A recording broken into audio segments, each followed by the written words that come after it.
we had no intentions of uploading another video the very next day.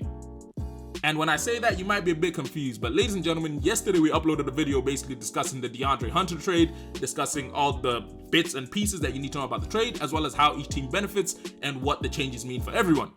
And when we made that video, me and the team, when I say we had come to an agreement that we weren't going to upload another video till the end of the week when the trade deadline had passed on the 5th of February at 3 p.m. Eastern time, and we could really discuss everything we witnessed.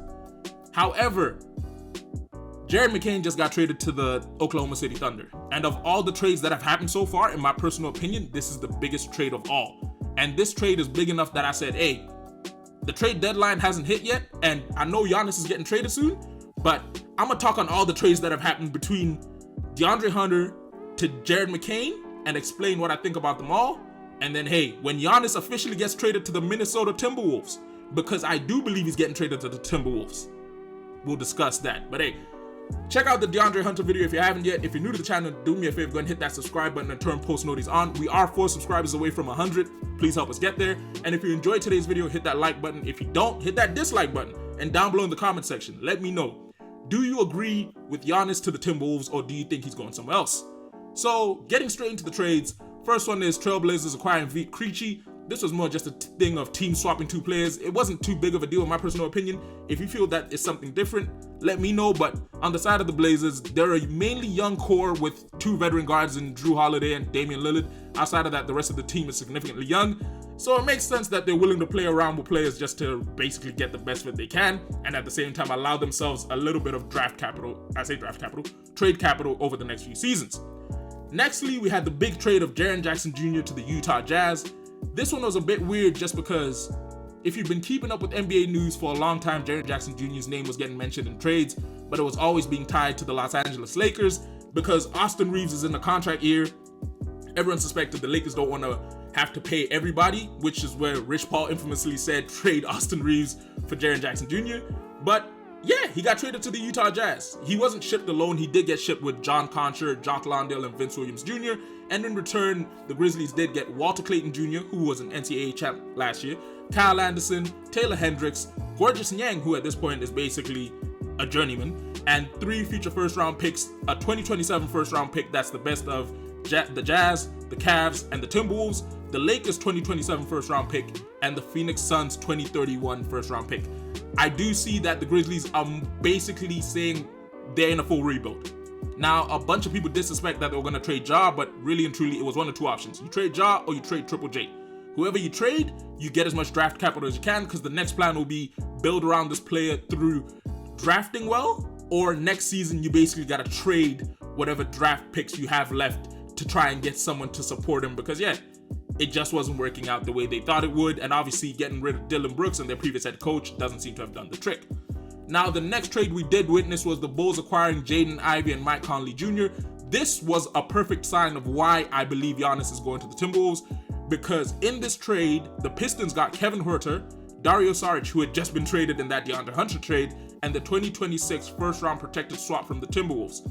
Now, the reason I say it made sense that the Timberwolves are now most likely going for Giannis was the Timberwolves were clearing cap space.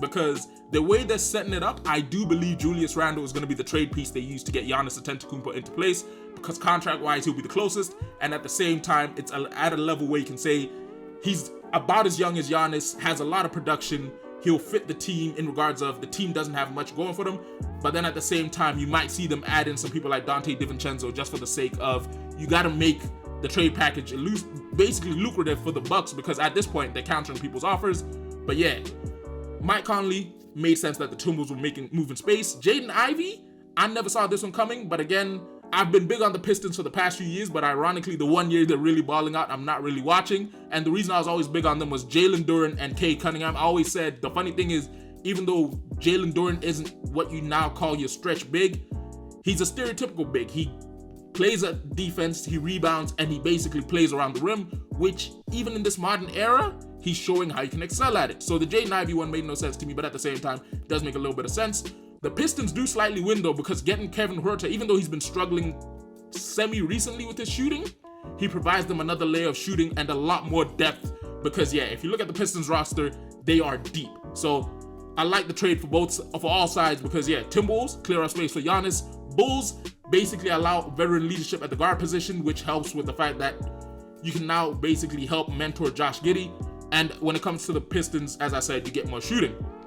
Now, the Bulls weren't done being involved in the trade market because they were involved in another trade, the third one of this trade window, which was them basically sending off Nikola Vucevic to the Celtics with a second-round pick in place for Anthony Simons and the second-round pick. Now, ironically, I did know Anthony Simons was going to get traded. The only reason I say this is the last game the Celtics had before this trade, he was balling out. And you could tell that the Celtics were allowing him more freedom in how he plays, because it's that thing of, if you want to move on from a player, you have to give them minutes to show that they're productive. Especially if they're a young player, the more you can show, hey, look at his ceiling, look what he can do with these many minutes, the more other teams will think, development-wise, what could we most likely get out of him? Do I like this trade? For the Bulls, I semi-don't. Like, I do see them moving on from Anthony Simons most likely as well, because again, now they're kind of guard heavy with Josh Giddey, Anthony Simons, Mike Conley Jr. Those are three guys who technically play point. So I don't like it. Whereas on the side of the Celtics, Nikola Vucevic does allow them to fill a hole in the fact that now they've got a big who can stretch the floor, because Keita, again, is a stereotypical type big, plays around the rim, protects the rim, dunks at the rim, but it's an issue of he doesn't really help with stretching the floor. The last time they had a big that could stretch the floor, it was Kristaps Porzingis, and we saw how well that went for the team. Now, the big trade that did happen on the 3rd of February was James Harden to the Cleveland Cavaliers in place for Darius Garland and a second-round pick. Now, a bunch of people did know this trade was coming because, firstly, I remember being up stupidly watching the Clippers game, and they basically announced James Harden wasn't playing because him and the Clippers were discussing trade potential. And then, ironically, it was clearly that pointed out that Cleveland was the destination of choice. And then on the Cavaliers side of things, Donovan Mitchell's contract's coming up soon. They want to prove to him that they can be competitive and compete, which the only way you can do that is you need to bring in players for doing it. Now, James Harden is 37, but you got to think of it this way. James Harden wanted $80 million 2 years from the Clippers, which is well-deserved because, again, look at the turnaround they've had. But the Clippers weren't prepared to pay that because they've been in situations with bad contracts ever since the Kawhi deal, which Kawhi is one of my favorite players, but ever since they got Kawhi, they've had a lot of bad contracts on the books. So I can see why, in their eyes, they're trying to clear up as much as they can, because the only person who's going to be on contract over the next 2 years will end up being Zubats, which makes a lot of sense. And then you can just build everyone else based off what you want. You wouldn't want to tie yourself in with a player, especially a player that's 37, because you never know how James Harden's going to be playing over the next 2 years. Now, on the side of the Cavaliers, this is a slight improvement because James Harden does allow a lot more offensive production. If you've been watching the Cavs recently offensively, it's Donovan Mitchell in death, and that doesn't work if you really want to be competitive. So I do like the pickup for them. On the side of the Clippers, Darius Garland has been known to be injury prone, specifically with his big toe, to the point where he's had surgeries and still missing games. Hopefully he can bounce back from these injuries and be productive in the system, because again, in the system with Kawhi is willing to play the two as in support for Darius Garland to just run the floor. So it allows him more freedom and flexibility, which obviously Donovan Mitchell did allow him, but at the same time, Kawhi allows more flexibility than Donovan does because Kawhi doesn't need the ball in his hands that often to be as productive as he needs to be. So I like the trade for both sides. It's not an amazing trade, but it's a big trade. Now, the next trade we saw, which was kind of ironic, was Anthony Davis got shipped again.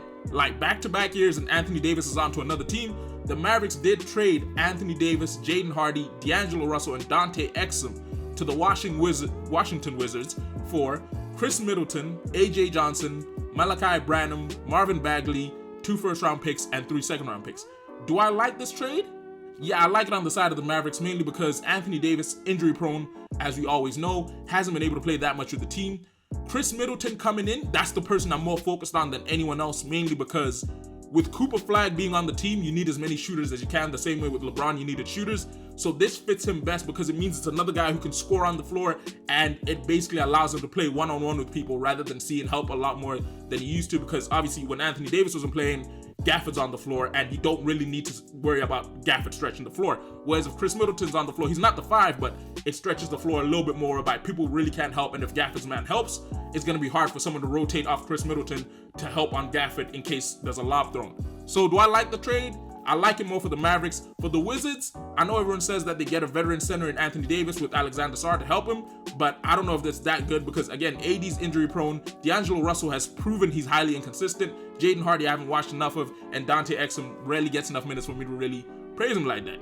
Now, the biggest trade of all that happened today, a few minutes ago, was Jared McCain getting traded to the Oklahoma City Thunder for a first-round pick and 3 second-round picks.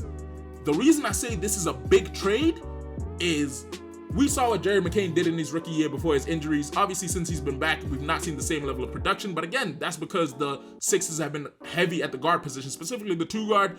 They've got Paul George who can play the 2 or the 3. They have VJ Edgecombe.